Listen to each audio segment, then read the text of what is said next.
اعوذ باللہ من الشیطان الرجیم بسم اللہ الرحمن الرحیم الحمد للہ رب العالمین الصلاة والسلام علی افضل الخلق محمد وآلہ الطیبین الطاہرین فرجہم۔ ہماری گفتگو تیمم کے بارے میں چل رہی ہے اور ہم نے اس میں متعدد باتوں کو پڑھا۔ گزشتہ درس میں ہم نے ان چیزوں کو پڑھا کہ جن پر تیمم کرنا، یعنی وہ چیزیں جن پر تیمم کرنا صحیح ہے، جیسے کہ چیز ہے کہ تیمم پر ہونا صحیح ہے، یہ ہم نے پڑھا۔ اس سے پہلے ہم نے پڑھا تیمم کیسے کرتے ہیں، وہ ہم نے پڑھا اور اپنے ذہن نشین کیا۔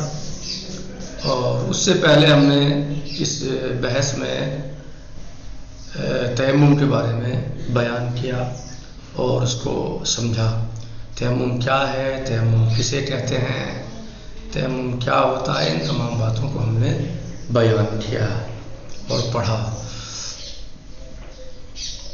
کہاں کہاں تیمم کیا جاتا ہے، کہاں تیمم کرنا صحیح ہے، صحیح، ان تمام باتوں کو ہم نے پڑھا۔ اس کے بعد تیمم کیسے کریں یہ پڑھا۔ امید ہے کہ آپ کو طریقہ تیمم کا آ گیا ہوگا۔ پھر ہم نے پڑھا کہ تیمم کن چیزوں پر صحیح ہے۔ اس میں بتایا مٹی یعنی خاک یعنی مٹی، ریگ یعنی ریت، اقسام سنگھا یعنی پتھر کی قسمیں مانند سنگ سیاہ، سنگ مرمر، سنگ گچ وغیرہ وغیرہ، گیلے پختہ پکی ہوئی مٹی مثلا آجر، اینٹ، کوزے، آپ جانتے ہیں کوزہ یعنی پیالہ یا مثلا کپ، عربی میں کوب بولتے ہیں، اسے کاس بھی بولتے ہیں، عربی میں کیا بولتے ہیں، کاس، کوزہ یعنی کاس۔ اور چند مسئلے اس میں ہم نے پڑھے کہ تیمم جو ہے وہ اگر وضو کے بدلے ہے تو مثلا کیسے، مثلا نیت ہوگی، کیا نیت کا فرق ہے یا تیمم میں فرق ہے، تو اس کو ہم نے بیان کیا کہ کوئی فرق نہیں ہے، صرف نیت کا فرق ہے، یہ ہم نے بیان کیا۔ دوسرے یہ تھا کہ کسے کے بجائے وضو تیمم کر دیا، جس شخص نے وضو کے بدلے تیمم کیا ہے، اگر وہ یکی از چیز ہے کہ وضو را باطل میں کند، اگر کوئی ایسی چیز کہ جو وضو کو باطل کر دیتی ہے، ازو سر بزند یعنی اسے سرزد ہو جائے، کوئی ایسی چیز سرزد ہو جائے کہ جو وضو کو باطل کر دیتی ہے، تیممش باطل میں شمال، تو اس کا تیمم بھی باطل ہو جائے گا۔ پھر ہم نے نمبر 3 یہ پڑھا کہ کسے کے بجائے غسل تیمم کرداست، وہ شخص جس نے غسل کے بدلے تیمم کیا ہے، ہر گاہ کے اسباب غسل جہاں بھی ہے اسباب غسل اس کے سامنے آ جائیں، اسباب غسل پیش ہوں، اس پر غسل واجب ہو جائے، جیسے جنابت یا مس میت پیش آیت یعنی اس کے درپیش ہو، تیممش باطل میں شمال، تو پھر اس کا تیمم باطل ہو جائے گا۔ نمبر 4 ہم نے پڑھا تیمم در صورت صحیح ہے، تیمم صورت میں صحیح ہے کہ جب انسان وضو نہ کر سکتا ہو، نہ توانت وضو بجیرت، جب انسان مکلف مومن وضو نہ کر سکتا ہو، یا غسل کنت برابر ان کر بدون وضو تیمم کنت، صحیح ہے۔ تیمم در صورت صحیح ہے کہ نہ توانت وضو بجیرت یا غسل کنت، یعنی انسان تیمم اس وقت صحیح ہے جب انسان وضو نہ کر سکتا ہو یا غسل نہ کر سکتا ہو، یعنی وظیفہ اس کا وضو غسل تھا، وہ تیمم کر لے تو پھر تیمم صحیح نہیں ہے، لیکن تیمم کس کا صحیح ہے، جو وضو یا غسل نہ کر سکتا ہو۔ بنابر ان اگر بدون عذر تیمم کنت، اس بنا پر اگر کوئی انسان بغیر عذر کے تیمم کرے، صحیح نیست، اس کا تیمم صحیح نہیں ہے، ساجد نیست یعنی نہیں ہے۔ وہ اگر عذر داشتے باشد آغا اسلام، اگر عذر داشتے باشد یعنی اگر وہ عذر احسن رکھتا ہو، شاباش، وہ برطرف شبد اور وہ عذر ختم ہو جائے، ایک طرف ہو جائے، ہٹ جائے، اس سے برطرف ہو جائے، ہٹ جائے. مثلاً آب نہ داشتے، عذر کیا تھا کہ پانی نہیں تھا، وہ آب پیدا کرنا اور پانی مل گیا، پیدا کر لیا. تیمم میں وہ باطل میں شامل، اس کا تیمم باطل ہو جائے گا.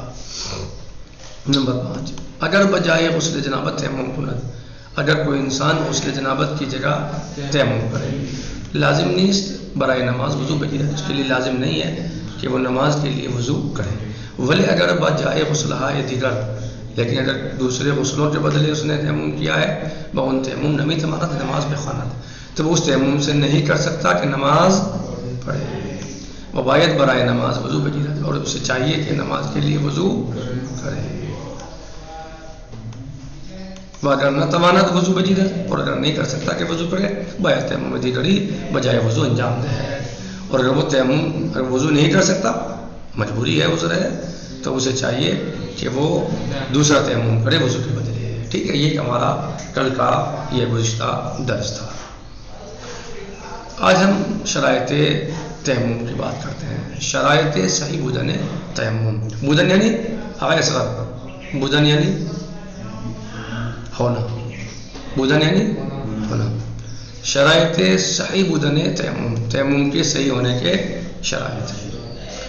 نمبر 1، یعنی تیمم کن شرائط کے ساتھ صحیح ہے، کیا ہونا چاہیے تیمم کے صحیح ہونے کے لیے. کہہ رہے ہیں نمبر 1، اعضائے تیمم پاک باشا. اعضائے تیمم پاک یعنی پیشانی و دستہار. اعضائے تیمم کیا ہے؟ پیشانی اور ہاتھ. دستہار یعنی ہاتھ. نمبر 2، یعنی کیا ہو سب سے پہلی شرط کیا ہے تیمم کے صحیح ہونے کے لیے؟ کہ اعضائے تیمم پاک ہو، یعنی پیشانی پاک ہو اور ہاتھ پاک ہو. نمبر 2، پیشانی و پشت دستہارا از بالا و پائین مسا کنند. پیشانی کا اور ہاتھ کی پشت کا کہاں سے کرے مسا؟ از بالا، اوپر سے. ہاں ایسے ایسے، از بالا و پائین مسا کنند، اوپر سے نیچے کی طرف مسا کرے. یعنی ایسا نہیں کہ الٹا لے جائے یا ایسے الٹا لے آئے، نہیں، بلکہ ایسے لانا ہے. ٹھیک ہے. چیزیں کے برعون تیمم میں کند پاک بمبا باشا. وہ چیز کہ جس پر تیمم کر رہا ہے، وہ چیز کہ جس پر تیمم کر رہا ہے پاک و مباح باشا، یعنی مٹی یا پتھر، جو چیزیں بتائی گئی ہیں تیمم، یا ریتا ہے، تو جس پر تیمم کر رہا ہے وہ بھی پاک ہونے چاہیے اور مباح ہونے چاہیے. اور جس اعضا پر تیمم کر رہا ہے وہ اعضا پاک ہونے چاہیے. سمجھ میں آ گیا؟ جن اعضا پر تیمم کر رہا ہے وہ اعضا پاک ہونے چاہیے، اور جس چیز پر تیمم کر رہا ہے، یعنی مٹی یا پتھر یا ریتا وغیرہ، تو وہ جو ہے کیا ہونے چاہیے؟ پاک اور مباح ہونے چاہیے. جی، چیزیں کے برعون تیمم میں کند پاک و مباح باشا. وہ چیز کہ جس پر تیمم کر رہا ہے وہ پاک اور مباح ہونی چاہیے. مباح ہونی چاہیے یعنی اپنی ملکیت ہو یا کسی دوسرے کی ملکیت ہے تو اس کی اجازت ہو آپ کے لیے، یا آپ اس سے معلوم کر لیں کہ میں آپ کی زمین پر مٹی پر تیمم کرنا چاہتا ہوں، کیا مجھے اجازت ہے؟ یا میں آپ کے پتھر پر تیمم کرنا چاہتا ہوں، آپ مجھے اجازت دیتے ہیں کہ میں آپ کے پتھر پر یا ریتے پر تیمم کر لوں. ترتیب را رعایت کند، ترتیب کی رعایت کرے. ایسا نہ ہو کہ مثلا پہلے دائیں ہاتھ کا مسا کر لیں اور پھر جو ہے وہ پیشانی کے اوپر ہاتھ پھیریں. ایسا نہیں، بلکہ ترتیب کی رعایت ہونی چاہیے. موالات را رعایت کند، موالات کی بھی رعایت ہونی چاہیے. غسل میں موالات نہیں ہے، لیکن وضو اور تیمم میں موالات ہے. موالات یعنی پے در پے، ایک کے بعد دیگرے فوراً، ایک کے بعد دوسرا فوراً. کہہ رہے ہیں چیزیں بین دست و پیشانی و ہمچنین کف دست و پشت دست در اندام مسا فاصلہ نہ باشا. چیزیں بین دست و پیشانی، کوئی چیز جو ہے وہ ہاتھ اور جب یعنی جب پیشانی کا یعنی پیشانی پر تیمم کر رہے ہیں تو ہاتھ کی ہتھیلی اور پیشانی کے بیچ میں کوئی چیز حائل نہیں ہونی چاہیے، یعنی کوئی لگا ہوا نہ ہو، کوئی ایسی چیز نہ ہو جو حائل ہو، وہ نہیں ہونی چاہیے۔